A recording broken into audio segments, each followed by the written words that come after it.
আমাদের কাছে অভিযোগ এসেছে যে এই ইনস্টাকার্ট সার্ভিস প্রাইভেট লিমিটেড একটা কোম্পানি যে মানে লজিস্টিক সাপোর্ট প্রোভাইড করে বিভিন্ন ই কমার্স কোম্পানিগুলিকে বিভিন্ন লজিস্টিক প্রোভাইড করে, যেমন এর মধ্যে আছে ফ্লিপকার্ট প্রাইভেট লিমিটেড, মিন্ত্রা আছে, F1 info solution and service আছে। এই মানে কোম্পানির একটা ডেলিভারি স্টোর আছে আমাদের তেলিয়ামারা পিএসআর আন্ডারে কালকিলাতে একটা অফিস আছে।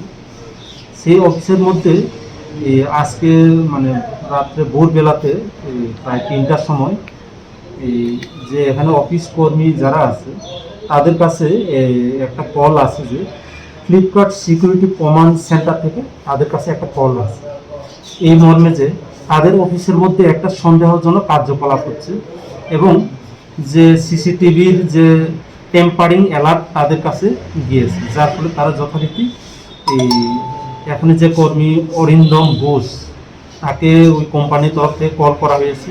কল পেয়ে তারা তৎক্ষণাৎ সেখানে তাদের অফিসে যায়। অফিসে যাওয়ার পর তারা দেখতে পায় যে একজন ব্যক্তি এই বাইক নিয়ে পালিয়ে যাওয়ার চেষ্টা করছে।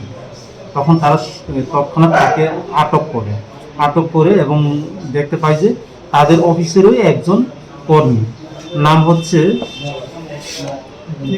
নিরঞ্জন দেবনাথ, বাবার নাম নারায়ণ দেবনাথ, বাড়ি হচ্ছে মহারানীপুর তেলিয়ামুড়া। তাদের অফিসেরও একজন কর্মী, সে এই অফিসে মানে বিভিন্ন টাকা পয়সা এবং মোবাইল এগুলি চুরি করে নিয়ে যাচ্ছিল।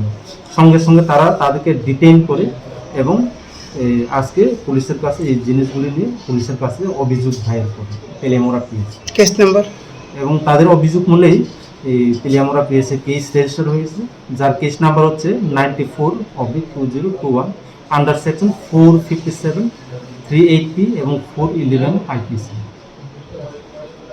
কত টাকা স্যার?